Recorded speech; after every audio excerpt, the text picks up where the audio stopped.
kind of last statement here, statement of cash flows. This is super interesting and important to understand.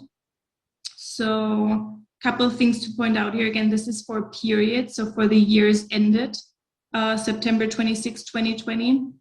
So what this statement is basically showing us is like, hey, over the last year, where did our cash go and where do we generate cash from? Okay. So we start again with our ending cash balance. That's also, so our ending cash balance from 2019 kind of flows up here, which is our beginning balance. And then we kind of reconcile from net income. Again, remember the 57,411 from the income statement. So we start with that number, and then we kind of list out all of the items where we either collected cash or spent cash to arrive at our ending cash balance down here. And so the cash flow statement is divided into three big sections. One is the cash generated or cash spent on operating activities. And then we have cash generated or used by investing activities. And then we have cash used in financing activities. So those are kind of the three big sections. Let me flip to the Excel to show you a couple of things here.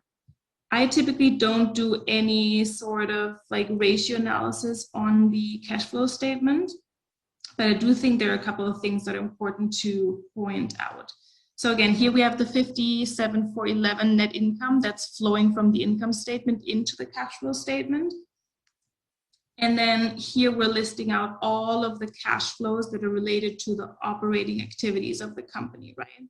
So kind of the first here that I'm highlighting, those are all non-cash expenses, right? So what that means is the company did record an expense on the income statement, but there was actually no cash flowing, okay? Like for example, depreciation, amortization expense. This is an expense that's recorded on the income statement, but there's no cash outflow, right? The company is not actually spending any money. So we're adding the 11 million back to our net income. Okay, that's why this is shown as a positive number. Same with the share-based compensation, right? The company is recording an expense when they give options to their employees, but there's no cash flowing. They're not actually spending any money. So that's why this is shown as a positive number, okay? So these four here are just non-cash expenses, like I had noted here, or non-cash income. Then kind of the next section here, these are all of your changes in the balance sheet accounts. So the first one here is a change in AR, so 6.9 billion cash inflow because we collected our accounts receivable, right? We actually received cash from our customer. So that's why this is a positive number. Inventory, negative 127 million.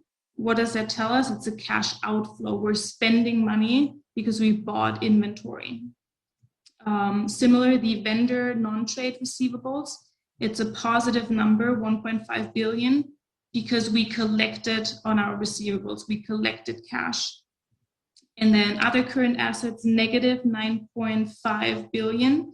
So again, negative means cash outflow. Why outflow? Because we purchased something. We can't really see what we purchased, but we purchased something. And then maybe the last one here to point out is AP. So negative 4 billion change in accounts payable. So negative means cash outflow because we paid off our outstanding payables, right? We spend money. So if you add all of these up here, you get to 80.6 cash generated by operating activities. You do want to see a positive number here, right? Like cash generated from operating activities. If this is an outflow, it's a huge, huge, huge red flag, okay? Like stay away if this is a negative number, right? If the company cannot bring in any cash from its operations, not a good sign. Oh, and one thing I wanted to show you. So the numbers here, they're calculated by taking the change on the balance sheet. So remember 1553 for vendor non-trade receivables. If we go to the balance sheet, see how we calculated the change here from 2019 to 2020. Here you have the 1553 is your change that flows into the cash flow statement, okay? So this is how these numbers are derived. And then kind of the next section here is cash generated or used in investing activities. Again, negative numbers mean cash outflow. We spent money. Positive numbers mean cash inflow. Just a couple to point out here. So the first one, purchases of marketable securities. So what this is telling us is that management invested in some sort of bonds, stocks, whatever it is, but they spend money. And then the next two here, positive numbers, cash inflows. So this one here is proceeds from maturities of marketable securities. So they generated 69.9 billion in cash, they collected cash from their investments. And then 50.4 billion, they also collected cash from other investments. So those are kind of the big ticket items here. Again, if you sum those all up, you get to the total in cash flow generated by investing activities. Don't get thrown off if this is negative, okay? Again, the reason why this is negative here in 2020 is really driven by this big 114.9 billion cash outflow. But again, the company is investing, right? They're buying securities, they're buying bonds. So it's not necessarily bad, okay? You just have to understand where the cash is actually going. And then kind of the last section here is the cash used in financing activities. Again, just to point out a couple. So negative numbers are outflows, positive numbers are cash inflows. So the big item here is the repurchases of common stock that we touched on Monday and on Wednesday, where the company is actually spending money to buy back its own shares. So obviously, huge expense in 2020. It spent 72.3 billion. But again, that's actually something positive, right? That makes the company more valuable. It returns profits to the shareholders. So even though this is a cash outflow, again, the company is reinvesting in itself, okay? And then kind of similar story with the 14 billion paid in dividends here. So payments for dividends and dividend equivalents. Again, this is a cash outflow, so the company is spending money, but again, they're returning profits to the shareholders. And then if you sum all of these cash flows up, okay, you get to kind of like your total increase or decrease in cash.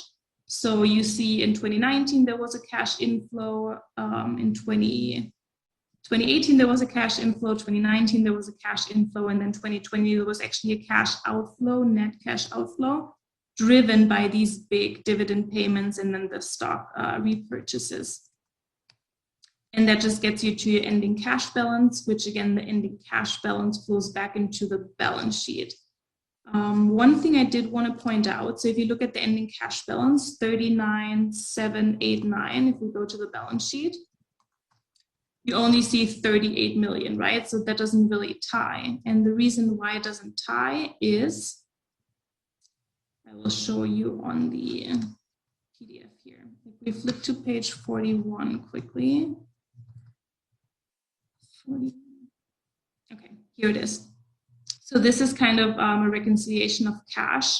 So the 38 that's shown on the balance sheet that I just showed you is just cash, but then there's also restricted cash, so 36 and the 1737 that are recorded in other buckets. So this restricted cash is included in other current assets, and there's a portion that's included in other non-current assets. And that gets you to the 39,789 that was shown on the cash flow statement. I'll just show you one more time. This is our 39,789 ending cash balance as of September 26, 2020.